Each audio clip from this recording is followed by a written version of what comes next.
your time out to come here to be with us. Now let me tell y'all something. Listen to me. At our last meeting, a little girl came up to me, and I'm not going to say who she was, but she said, Miss Reva, I couldn't hear. And I said, what's the matter, honey? How come you couldn't hear? She said, because everybody was talking, and I was trying to hear what you had to say.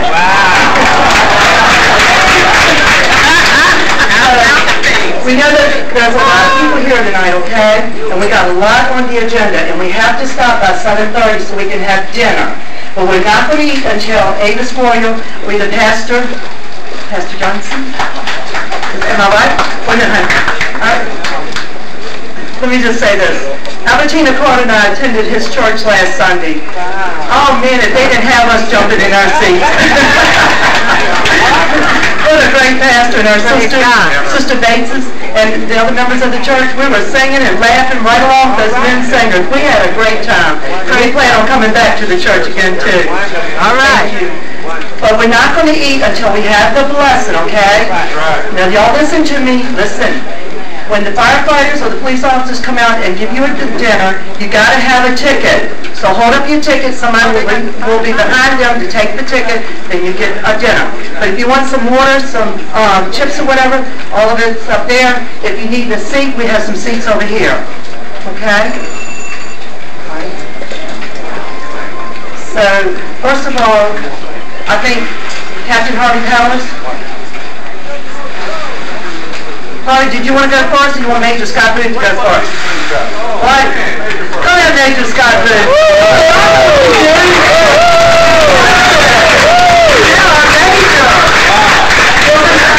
Come on, y'all, we can do better than that. Show them that we love you.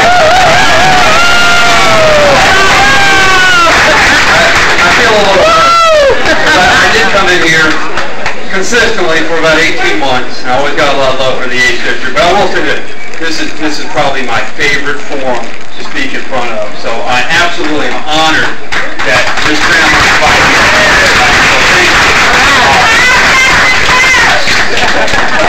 So thank you.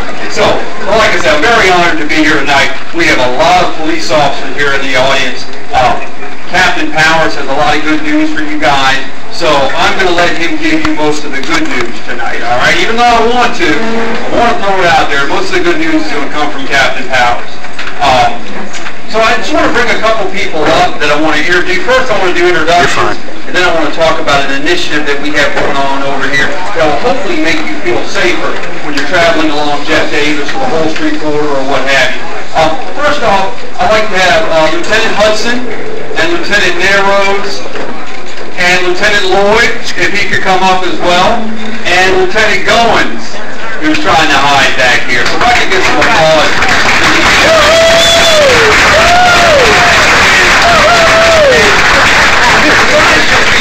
Some police lieutenants that work for the Richmond Police Department. Beautiful. Well, I want to do some introductions. So we recently had a round of promotions. So if you follow the paper, if you watch the TV, which I know a lot of you folks do, you have seen that we did promote a lot of great officers to the higher ranks, sergeant, lieutenants, captains. So I want to go down the line. For those of you, Oak Grove and Bellmead and Blackwell, Hillside area, we have Lieutenant Hudson, and he's going to replace Lieutenant Beasley. Yay! Oh, boy! Just a little bit about Lieutenant Hudson. He worked with me when I was a second lieutenant myself over in the Sector 312, Midlothian Corridor, what have you. He was a great sergeant, and I know he's going to do a great job for all of you guys. All right, so I'm very excited to have him on the team. All right, so welcome, Jason. Dave Narrows. What can I say about Dave? I was in the academy with Dave, so we go way back. Dave has over 10 years on the Richmond SWAT team, long-time city resident, long-time friend of your average Richmonder. Dave has given blood, sweat, and tears here. He was recently honored, I think, as a awardee, a national awardee, I believe, Dave? Tell me, I could be wrong. For heroism, for running into a building and saving a lady about a year ago over in Northside, which is where Dave was a sergeant. Dave was given an award from the governor and many other folks for his heroism in doing that. So he is a true hero, and he is going to be the sector lieutenant for Sector 213, which is the Jeff Davis neighborhood, Jeff Davis corridor, Amphill, all the great folks over here. Dave, I think, is going to do a great job. Thank you, Dave. I'm going to come back to Tommy Lloyd. I got something special for him. I think most everybody already knows him. But come on up. Daryl replaces the newly promoted Captain Angela Green. All right. Yeah. I really wish Captain Green was here tonight so we can congratulate her for her promotion. She's going to do an outstanding job as a police captain. She's currently assigned to the watch commander's office, so she works nights, holding the city down for us. Daryl just got promoted to the rank of lieutenant out of the training academy. Daryl has a tremendous amount of experience as a trainer, as a narcotics detective, and just he is also going to be an asset to 2nd Precinct, Sector 212. So thank you, Daryl. We're glad you're here. You guys can go ahead. I'll just talk to Tommy on that. All right. So anyway, so the reason I really wanted to come by tonight is Tommy Lloyd was recently promoted to lieutenant. For our first assignment, we had something special for Tommy. Historically, every year, the Richmond Police Department teams up with members of the Virginia State Police. So if you look in the back, to the front of me, in the back of the room for most of you, I have two sergeants, Sergeant Kincaid and Sergeant Lee Elliott from the Virginia State Police. What we do every year is we get Richmond police officers and we get Virginia State Police troopers to team up. And historically, traditionally, we do it in the summer months because that's when here in Richmond, our shootings, our violence, our aggravated assaults tend to increase. So this year we have 14 Richmond police officers, 2 Richmond police sergeants. Tommy Lloyd is the officer in charge as a lieutenant.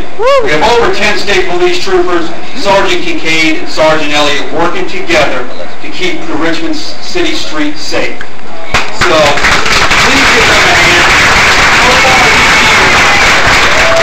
Starting in July, so far this year, they have seized over 44 illegal handguns from the city streets. Many of them right here in South Richmond. I'm not talking about legally carried handguns. These are illegal handguns. Handguns in conjunction with drug offenses, handguns used in violent offenses, concealed handguns, 44 illegal handguns, numerous felony arrests. Fugitives have been arrested.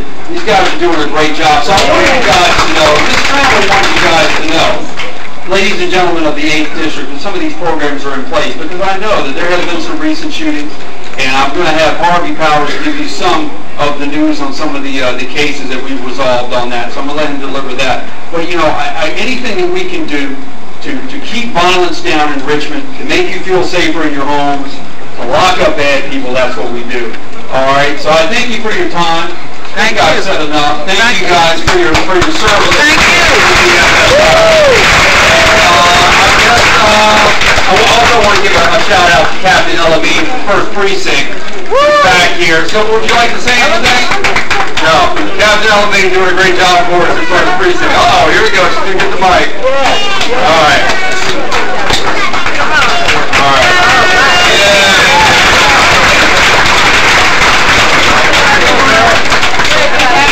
It's always good to come to this meeting in particular.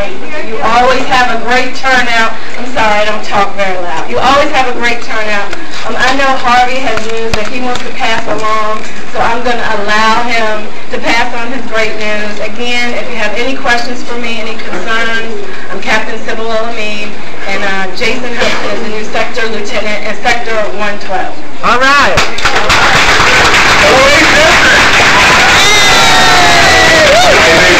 Get it open like that. That's outstanding. He's my boss, and he's never going to let me live that down. Folks, we had a tough few weeks in the 8th District. You guys are well aware of this. If you've watched the news, seen the newspaper, watched the TV, we've had a recent spate of violence that, frankly, reminds me of some of the old bad times on Jeff Davis Highway. Agreed? So let's go backwards in time for the 8th District. Yesterday, over on Bell Boulevard, we had a gentleman that was murdered. Okay? But at least bring some small form of justice to his family by saying that the people that we believe are responsible for that, at least some of them at this point, have been arrested. Now, those of you that know the 8th District, how did that arrest happen? Somebody tell me, how did that arrest happen?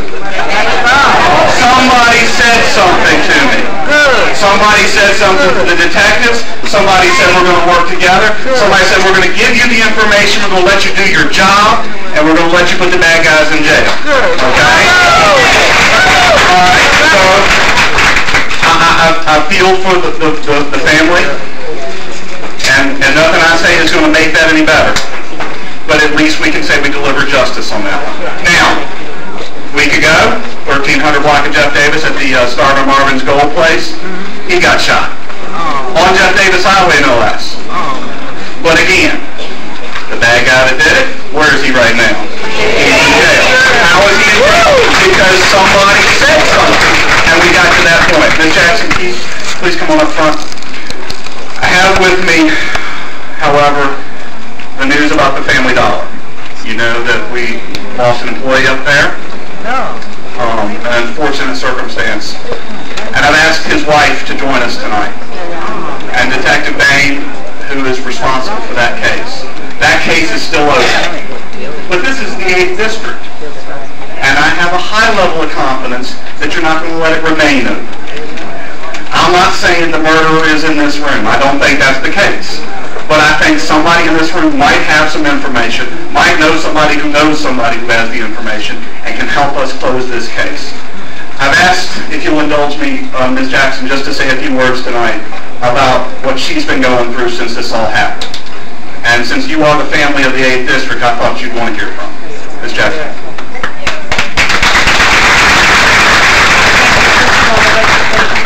Allowing me to interrupt the meeting. I know a lot of you probably have lost loved ones before, maybe not in the same form that Milton was, but in various forms, and losing somebody, a loved one, is very hard to deal with. Forgive me for reading this, but this is hard for me, and this is the only way I can focus and maybe get through this. What my family and I have had to face in the past 3 weeks is something that no one should have to ever endure. It has changed our lives forever, and our world will never be the same again. I'd like to share with you some of the best of Milton Jackson, so you have a glimpse of who he was, and maybe some of you even know him going to Family Dollar. And what a great loss, not only to our family, but to the rest of the world. Milton was a teaser, thoughtful, genuine, honest, friendly, and I could write pages of other adjectives. He was a true gentleman and friend, and a family man. He had a great sense of humor and loved to laugh, to make others laugh. He grew up in Arkansas and worked very hard, and although he had a degree in education, he pursued other professions in purchasing. He continued to hold on to that work ethic and loyalty that he acquired in every job that he was employed, including Family Dollar. He worked with the same passion as if he made $10 an hour or $1,000.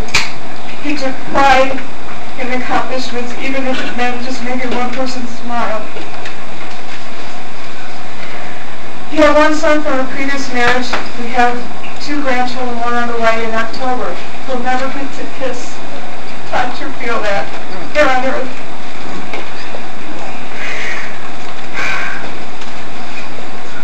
About us, we would only been married for 2 years this February 13th. I wasn't ready to lose Milton.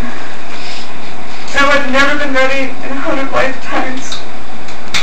Many would have called us what we call soulmates. After our failed marriages and our previous lives, in our mature years, due to actual age and not because of our childlike behavior, we were each other's best friends, lover, and companion. We enjoyed doing just about everything together.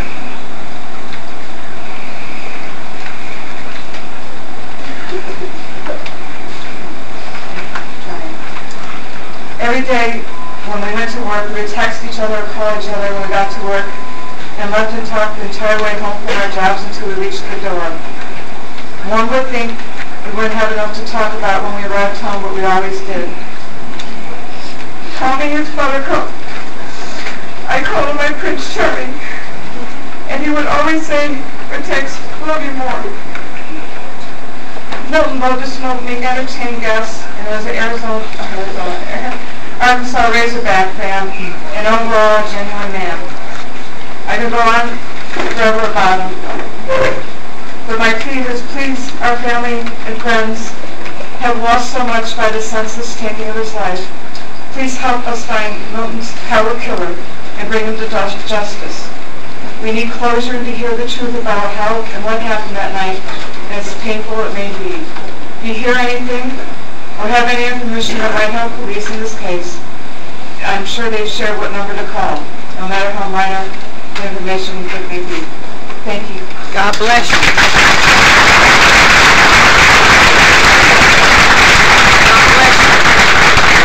Inside of your information package you should have an informational flyer. Detective Bain's phone number is in that. This is the 8th District. I expect this to get cleared up.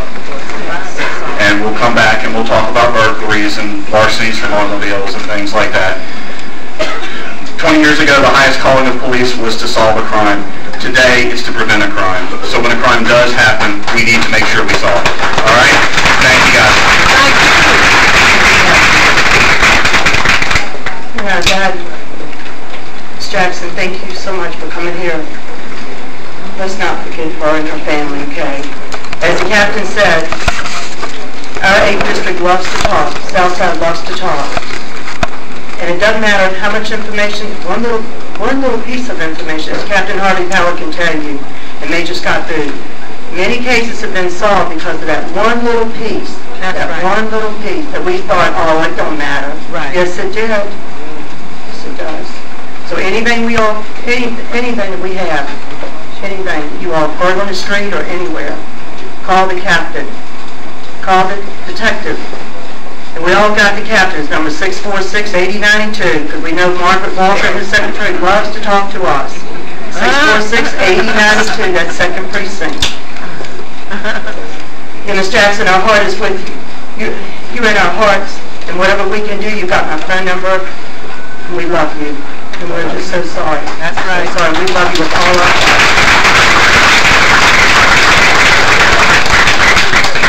Okay, in your package, and listen to me closely, in your package, there is a citizen's request sheet. A citizen's sheet in there. Anything you want to put on that sheet, anything, write it on there. Doesn't matter what it is, you know a little something, whatever. If there's something that goes to the captain or to the detective, Major Scott Bennett, it'll go there. I will not handle it, but you can put it on there. Nobody sees any of these sheets. If it belongs to the police, it goes to the police. Doesn't go to the mayor, doesn't go to anybody. It goes to the police. And they don't share that information with anyone. And that's why I've been calling people for the past couple of days to remind them of the meeting today. People are saying, I had one person say, you didn't call me, well, you didn't put your phone number down. Nobody gets those sheets either but me. And you all know, if you got a call ID, it comes up, Reva Trammell. Don't say Councilwoman, it says Reva Trammell. Reva 233-7382. That's right. That's my home. I've been calling you all, reminding you, because we can't get out any more flyers, so I know there's a lot of new people. Some people have never been to our 8th District meeting. That's why I ask you, please put your phone number on the sheets, the sign-in sheet, or either on that citizen's request sheet. Okay? Because if it's not on that sheet, if it's on this sheet, I'll take it off and put it on there. And then I can call y'all next month. Because again, we can't give out any more flyers for the meeting until after the election. Okay? Right? Again, if you have your sheets filled out, please raise your hand. Mildred will come down with the box. Hold them up. Hold your hand up high, honey, so she can see y'all. If you've filled out your sheet, hold up your hand and she'll get them. I think last month we had 110 where the citizens filled them out. So please, please, if you want to fuss and cuss, put it on there. We don't care. Fuss and cuss, we don't care. Put it on those sheets. Even the children say, write it on the sheet. Put it on the sheet. Okay? We're going to ask Miss Brown, come on up here, honey, before I can get you again. Oh, wait a minute, Miss Brown. What about the fire department? Okay. Honey, wait. Fire department. Chris, you give something? Come on, y'all. Show me some love them too. Come on.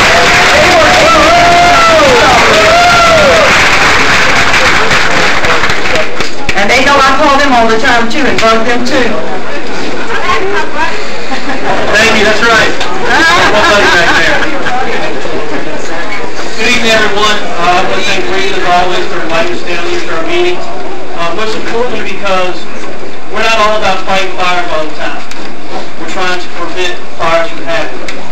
Okay? And one of the best ways to do that is to come out here and build a relationship with the community, which is what this meeting is all about, and what we're all about. I'm trying to keep this brief because I know we have a lot going on tonight. First thing I want to talk about is the most important thing that you can do for yourself and for your family to protect you from a fire is having a smoke detector installed in your home. Raise your hand if you know you have a working smoke detector in your home. That's pretty doggone good. I'm impressed. Alright, for those of you all that did not raise your hand, I expect for you all to talk to me tonight about having one installed. The City of Richmond Fire Department installs smoke detectors free of charge in anyone's home that needs a smoke detector. Okay? If you have one working now and you need a battery because it's chirping, call us. We'll come change the battery. Not a problem. We will bring the batteries to your house and we will change it for you. What we recommend is you change the batteries twice a year when you change your clocks, in the spring and in the fall. Like I said, all you have to do is let us know and we'll come take care of that for you. If you don't have a smoke detector at all, we'll do that free of charge. All you have to do is come out of the firehouse, or you can call us directly. You don't have to go through any red tape. You can come straight to the firehouse at 2505 Jeff Davis Highway. Call our telephone number 646-8069, and we'll arrange to have the detector installed. If you don't live in our district, but live in the city, we will arrange for that firehouse to come to your home and install a smoke detector. Secondly, an escape plan. Fires don't happen whenever we think they're going to happen. So we have to have a plan for everyone in your home to get out safely. What we encourage you to do is go home, talk to all your family members, and have a safe meeting place outside. Whether it be a neighbor's house, or in the big tree in the front yard, or in the backyard. Don't make it a vehicle in the driveway, because that vehicle's not always going to be there. What that ensures is, if everyone knows to meet in a certain spot all the time, if a smoke detector goes off, or your fire alarm goes off, when we arrive, you can come to us and you can tell without certainty that someone is still inside. Because you know, and they know, to meet in that safe spot. If they're not there, they're probably still inside. Okay? So we encourage everybody to come up with an escape plan. As I stated before, we try to build relationships with the community before an emergency happens. One thing we also do is we offer blood pressure checks at every firehouse in the city. We have people come every single day to have their blood pressure checked. And a lot of times, we picked up on medical conditions for people who come every day, and they see fluctuations in their blood pressure. They don't always have a way to get to their doctor to have it checked every day whenever they get a new medication. So you come to us, we'll check your blood pressure, and then you can go and check with your doctor and see if you need to have your medication changed. We also offer another service called a home safety survey. The fire codes do not apply to private residences like they apply to public buildings. So the only way that we can try to educate and prevent people about dangers in their home is for you all to invite us out and do a home safety survey for you. And what we do is we check for basic fire hazards in your home, extension cords that aren't used properly, improperly stored flammable liquids, improperly stored smoking materials. So if you call us out, we'll do what's called a home safety survey for you. We'll go throughout your house and check for any kind of fire hazards. We can't sniff out everything. We're not electrical inspectors, but anything that's obvious that jumps out at us, we'll tell you about it and try to get a remedy to fix it. We found a lot of problems, and I feel like we probably prevented a lot of fires here in the city by doing a home safety survey program. Another thing I want to speak about is safety with gasoline cans. Summertime, a lot of people out filling up their lawnmowers, filling up their weed eaters. could be dangerous for you to transport gasoline in your vehicle. What we recommend is to have a gas can that will not allow any vapors to escape into your vehicle or wherever you store your gasoline. And most of the ones they sell nowadays are actually a vapor-free gasoline can, which doesn't allow any vapors to escape. A lot of the older ones, you drive it around in your car, you need to go to the grocery store. The hotter a gasoline can gets, the more it wants to give off vapors. And if you got one that allows vapors to escape, they can build up in your vehicle. And that's the dangerous part about gasoline, the vapors. And all it needs is an ignition source. So we recommend get you a gas can. I know Lowe's, Home Depot, True Value down here at Jeff Davis, they sell gasoline cans. A metal one is best, but ones that don't allow vapors to escape. Also, if you fill up a gasoline can and you drive a pickup truck and you have a bed liner in it, always take the can out of the back of the truck before you fill it up. If you have a plastic gas can against a plastic bed liner, it can cause a static electric charge which will ignite the vapors from the can, and it'll explode, and it will take you with you. No doubt, it will take you with it. So always have the can on the ground whenever you fill it at a filling station. It's been not quite a year where this district was hit really hard by Hurricane Irene. This is the time to start thinking about hurricane preparedness, storm preparedness. We've been pretty lucky so far this year, but one could be right around the corner. I know at the firehouse at 2505 Jeff Davis,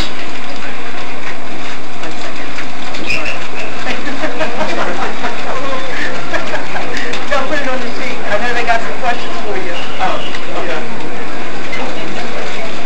All right, like I said, this is the time to worry about storm preparedness.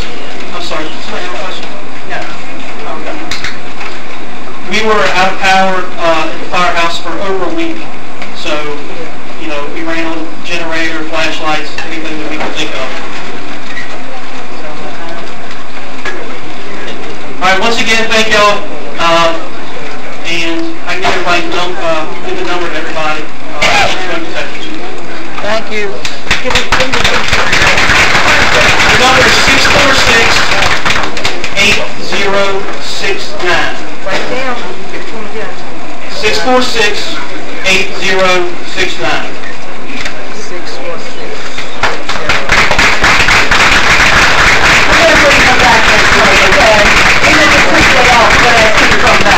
Spend some more time with us. How's that sound? If y'all have any questions, I know some of you probably did, put it on the sheet. Write it on the sheet. Once you finish, hold up your hand, and she will come by there, Mildred will come by there, she'll pick it up. You raise up your hand. If you need an ink pen, raise up your hand too. We have ink pens, free ink pens. From Fort Dickerson with the 211 number, and also GRTC. So if you need an ink pen, raise up your hand. They are free. Marcia. Who's got the ink pens? Who's got the ink pens? Bring some ink pens up here, please. Okay, we're going to ask Ms. Brown, come up here, honey. We know we got a long agenda, okay, because we got Dominion Power here that's going to talk to us about hurricanes, and I think, is someone here from the Red Cross? Someone here from the Red Cross? No, not yet?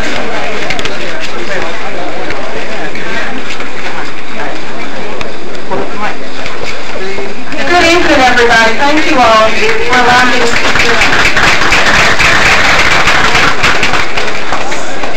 I'm going to try to keep it short and sweet. The easiest way I can tell you all about the agency that I represent is to start off by telling you what our letters stand for. Our name is Riverside PACE, and PACE stands for Program for All Inclusive Care for the Elderly. Has anybody heard of that program before? Good. I love to hear that. Can everybody hear me in the back?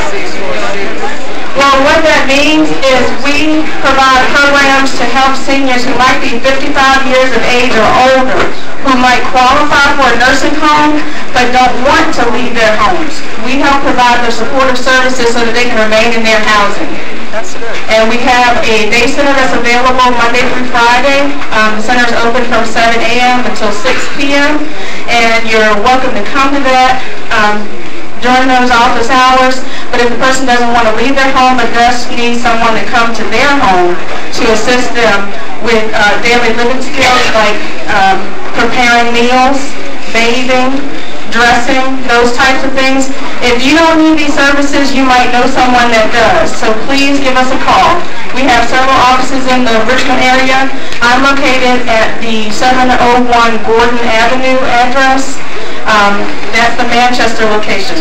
We have another location on McTavish, which is near WTBR Channel 6. And we just opened an office in Petersburg at 315 Brown Street. So again, that's PACE, Program for All-Inclusive Care for the Elderly. If you have any questions, please feel free to give us a call. I'm going to give you the Manchester number, 804-549-5500. If you don't need the services, you might know someone else that does. And I want to make sure I get this brochure in the hand of the fire department as well tonight, and the police officers. Thank you all. Thank you. Ms. Brown. Good work. Y'all need to put over here. They need some meat pens over here. Sherry, over here, honey. Over here. They need some meat pens over here. I have a friend who definitely What if you have a meeting pen? And bring them back next month to the meeting, okay? Well, now you know I said, we need some meat pens. Okay, you're going to ask Eyes Holiday from Dominion Power. Come on up, guys. This is my good friend, my buddy.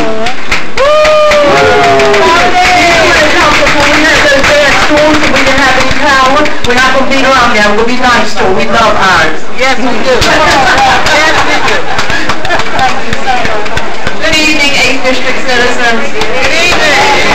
Thank you so much for having representation from Dominion Power tonight. Storm preparation could not be a more timely topic at this point. We are now in the middle of the hurricane season, which started in June and it runs through November. And we're going to talk to you tonight about preparation. It's kind of hard to even turn on your television or open a newspaper or listen to the radio without some reporting or preparing for the hurricane. That's right. And it's very critical. And it starts with what a lot of us are drinking now, water. Making sure we have water. But tonight, the expert is with us, and that's Johnny Holquist. Johnny is a restoration specialist at Dominion Power. We've worked together for 15 years. And based on the systems that Johnny Holquist has developed that allow us to stay on top of technology, be able to inform Councilmember Trammell and the other members of council, working with Anthony McLean to be able to get information out to you about the effects of the storm. And he keeps us up to date. I've never been with a better trainer on this technology. But I think just as important, he is the restoration manager at night and emergency preparedness manager for us during our major events. So I'm going to give him the mic. Not like he needs it, but I'm going to give him the mic. But before I do that, in your packages, you have a brochure from the City of Richmond, which gives a very good checklist about emergency preparedness.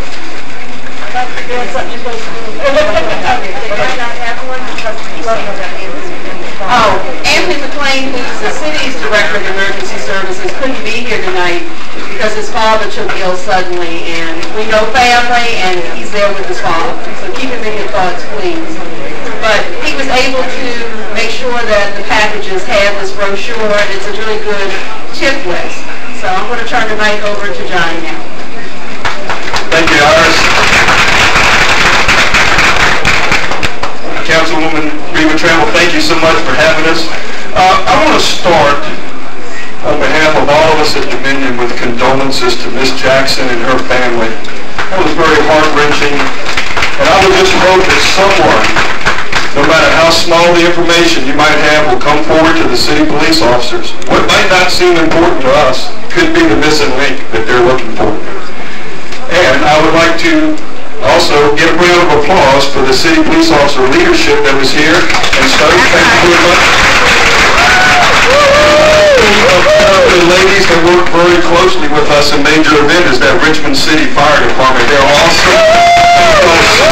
For what you do, we appreciate it. And what they do is provide safety, and safety is the most important thing for all of us to remember in major outage events. When the wind blows 100 miles an hour, it's not much we can do to keep the power on. It's how we react to those situations that's going to keep us safe. And the first thing we need to realize is in a major power event, the electrical facilities where they were yesterday may not be where you expect them to be. If you go outside to look around your home to see what kind of damage is, you could come in contact with a piece of electrical equipment. Down wires are one of the most dangerous things that you have to deal with. And you're not just dealing with Dominion down wires. Any wire that's down can be energized. It can be a cable TV wire down, but up on the pole it's making contact with our wire and it's become energized. And you need to think about other things like trees and fences and puddles of water. Those are things that conduct electricity. So you go out and touch your chain link fence and it's become energized because in the backyard a wire is down across it. So please, please call us and tell us and then stay away from it. We don't need anyone to tie a whole yellow ribbon around the primary wire. It carries 34,500 volts. Don't put a ribbon around it. We will find it. Don't. We appreciate you trying to help us. But think of your own safety first. So the most important thing is safety. Does anybody know what the second most important thing is? It's your phone call. It's your phone call. When you go out of power, we need to hear from you. Many customers think that we have some light in our office that comes on when your lights go off. And that's not the case. You need to call us and tell us that your power is off. And you are welcome to call back as much as you'd like to get additional information, because as we know it, we're going to tell you. In the first part of Irene, we didn't know when the power was going to be back on. In the first part of this derecho, windstorm that hit about a month ago, we weren't sure. But as we learn more, we update our phone system to let you know as we know. When you call in, I would ask that you consider allowing us to call you back. One of the options on a call-in is for you to be able to say, yes, Dominion, it is okay for you to call me back with restoration updates. You know, on a day like today, if your power goes off, I will bet that if one thing has happened, Dominion crews will respond and fix that problem, and everyone will come back on at the same time. But in a storm, so many damages happen on the line. And so we make a repair to one damage. We're not exactly sure if every customer was restored by that repair. The repair work can take place several miles from your house. So when that crew lets us know that they finished that repair work, we call all the customers back that have allowed us to do so and ask for your help in determining if the power was restored at your house. Did the work we did fix your problem? Press the 1 on the phone if it did, and press the 3 if it didn't. And if it didn't, we're just going to keep working right down the line till we get to your house. So please consider allowing us to call back. Many customers are very nice and say, I don't want to bother you when you're busy of having to call me back. And we appreciate that. But really and truly, it's a service that we want to provide to you. So think about that in the future, and we appreciate it. Preparing for the storm. You know, it's hard to think about winter coming. We're in the middle of this hot stretch and thunderstorms almost daily for the last month. Somewhere there's been some storms every day, and we're battling those things. As Howard said, we're right slam in the middle of hurricane season. However, I am pleased to announce that our forecasters think that there's much less of a chance that a hurricane can hit our service territory this year. They pretty much told us that Irene was going to hit us last year. But I'm not ready to put my guard down on the weatherman. They're good, but they're not perfect. They predict no weather. They don't know. So I'm still going to be prepared. is having that emergency preparedness kit ready. You need to have it ready. You need to be thinking about things like flashlights and extra batteries. You need to be thinking about canned food and a manual can opener. That's the one I forgot. Hard to get into the beanie weenies when the can opener won't work. After a couple of days, you'll eat through the can. Right? Think about your medications that you might need and make sure you've got plenty of that. Make sure you've got some cash on hand. Banks and ATMs may be without power. Right? Listen to the prediction. Make sure your cars are full of gas before anything like this can happen to you. They say about a gallon of water per person per day, extra clothes and blankets. And if you go to the Dominion website, dom.com, there's a host of information in there that will help you in the preparedness as you get ready for those type of winter events. Right? So that's the big thing coming. We got hurricanes, but we still got the winter events, and in Richmond, we are subject to ice storms. Everybody know about those? They're one of the worst cases of trouble we get, hurricanes and ice storms. So we're ready. We plan and practice every day, and we appreciate our customers' patience when they go out of power. But you need to be protecting yourself and think about the things that you can do to protect you and your family. And part of that preparation for storms may be to have a generator. And that's the thing that's coming. A lot of customers are getting generators. I would encourage you, if that's something that you are interested in, to investigate that. But please get an electrician or a professional in the generator industry to help you with the hookup. Let me tell you what can happen with the generator. The wire in your yard up on the pole carries a lot of voltage. And we step that voltage down through the transformer to 120 volts to come into your house. If you plug up a 120 volt generator and you don't have it hooked up correctly, where you separated your house from Dominion's lines, that 120 volts can get back on our line, go back through the transformer, and put 20,000 volts on the line that a lineman might be working on. We need to all be thinking about the safety of the line department guys, like the fire department. Very dangerous job, and they stand there and do it every day for us. And I applaud the fire department, and I applaud the business linemen.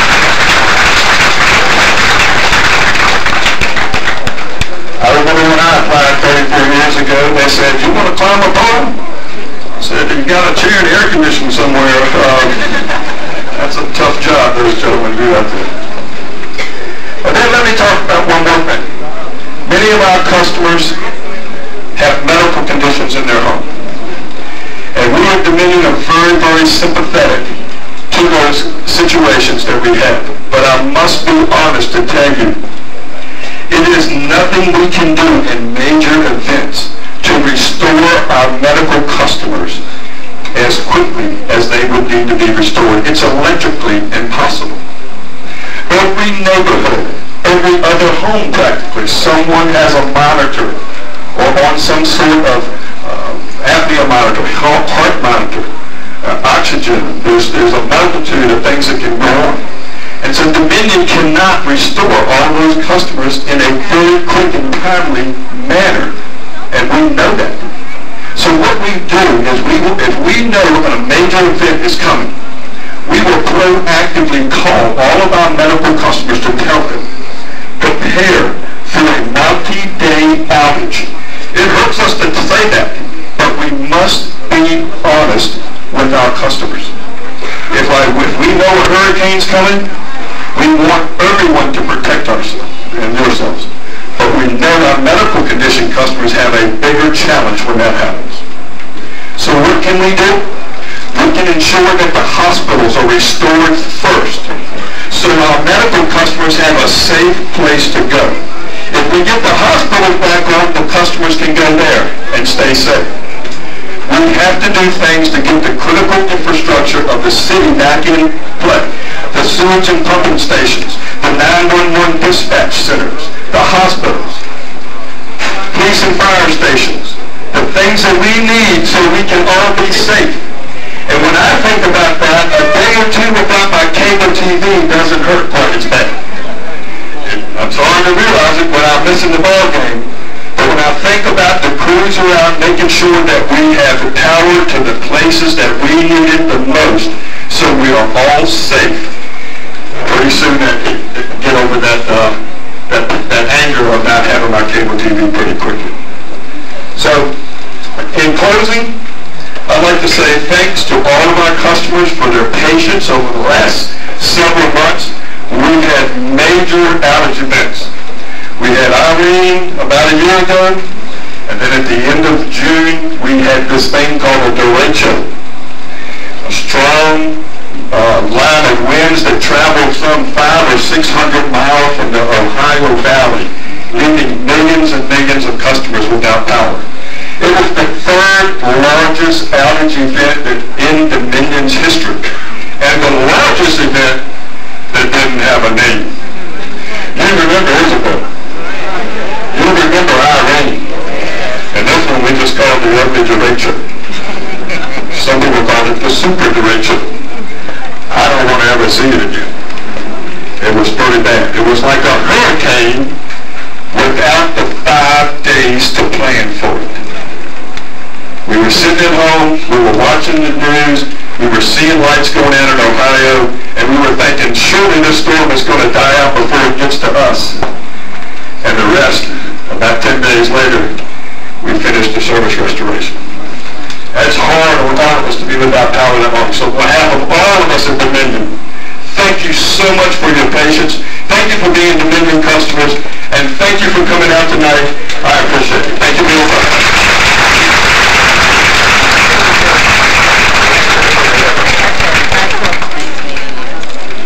All right, now notice.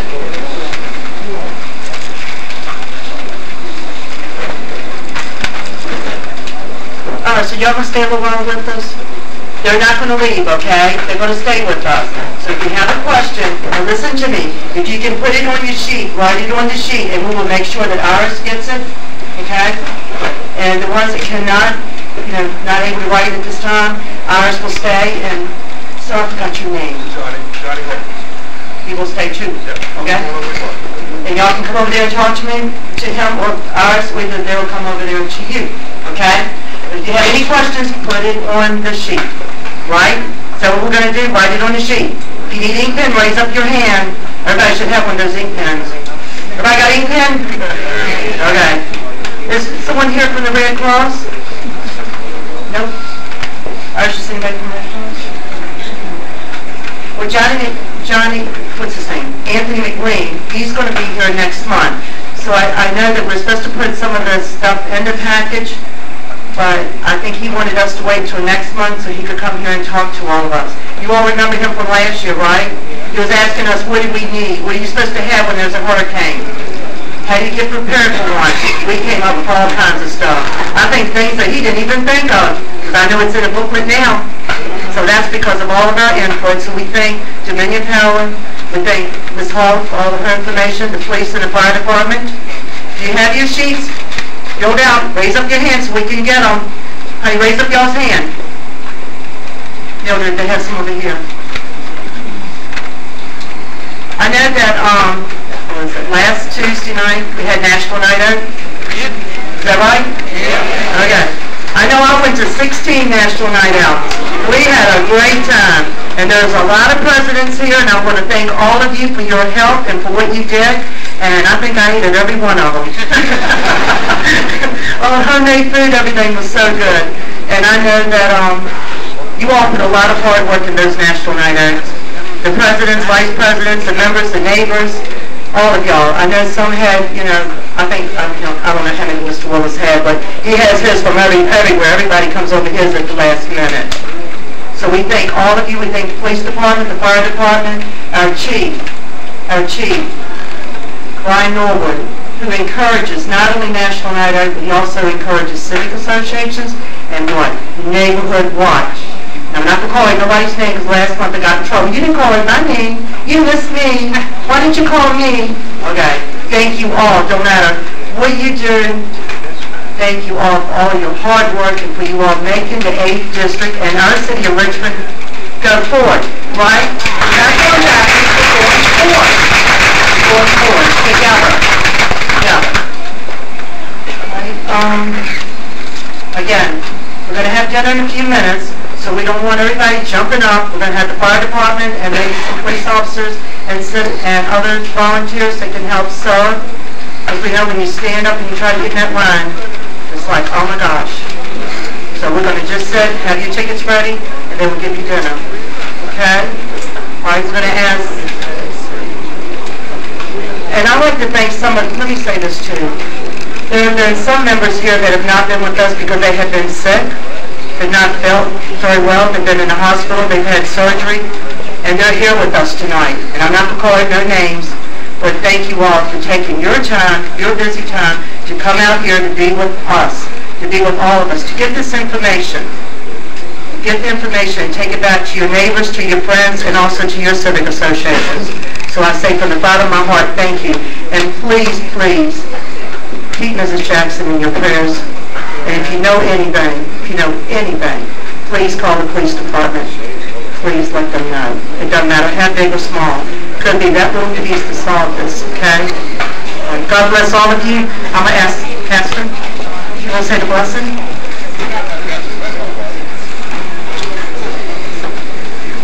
We truly want to thank our representative for this great occasion, and we are praying that our communities will come closer together, and we are praying for Sister Jackson and her family. We send our sympathy to her. So we are going to bow our heads down, a moment of prayer and thanksgiving. So let us pray. Our Heavenly Father, we come thanking you for your many blessings, and truly this is a blessing. And we pray now that you will bless the food that you have put on our table. Make all of us more thankful. And then, Heavenly Father, bless the hands that prepared it, and make all of us more thankful unto thee, that as we be partakers of this food for our physical strength, that we may be able to be better servants throughout our communities and throughout this world. Bless all of our public servants. Continue to lift them up highly. And Heavenly Father, protect all of us from seen and unseen danger. Bless this food again for our physical strength, and let us know that you are still in control. In Jesus' name we pray. Amen. Pastor of the Solid Rock Church on Decatur Street. Thank you, Pastor. All right, let me say this to y'all. Listen to me, please. Don't be fussing and cussing and hollering and screaming because you got to wait a little while to get your dinner, okay? I think Peggy has got most of them fixed. We're going to ask everyone to please hold up your tickets so that they can bring you your dinner. Also, listen to me. Some people were saying, we didn't get a flyer. We cannot pass out any more flyers. And I want to thank my volunteers who did help me pass out the flyers for August and September. We had them out before August the 10th. We got them all out. So remember, our next meeting is Terry. You want to say something? Come here. I want you up. You know what? Someone said we don't have anyone from Chesterfield that works with the city of Richmond. Yes, we do. Jerry, Good evening. come where you from. I'm the president of Jefferson Davis Association in Chesterfield County. And I just want to thank Reva for working with Chesterfield so much. We all have a lot of the same challenges and issues, and there's no one that knows their district more than you do. And we really all appreciate everything that you do. Thank you. We have did tours together on the Jefferson Davis corridor from Chesterfield all the way to the city. And he was so impressed when he came and met some of the business owners on the Jefferson Davis corridor. Thank you so much, Terry. Thank you. Thank you for all that you do for us. And also he helps us with the Christmas boxes too. He brings things in for Thanksgiving and for Christmas for our seniors and for ones that don't have anything. Okay, our next meeting is the third Thursday in September. What date is that? Y'all tell me. I don't have my little card. September the 20th. September 20th. Remember that now. And remember, put your name on the sheet. Sign sign-in sheet or either the citizen's request sheet so I can call you and remind you. Reva will be calling you. Sometimes it might be 10 o'clock at night, but I'll call you and say, hey, don't get our meeting. It's September the 20th, third Thursday. Okay? My God bless all of you, and thank you. And be nice to the volunteers. And I want to thank all the volunteers that helped us at every one of these meetings, not only passing out the flyers, but also when they come here and take their time to help you all. All right, y'all hear? My God bless all of you. I know we're all hungry. God bless you. Take care. I'll see y'all on the 20th. You'll probably see me before then. Thank you. God bless y'all. Thank you.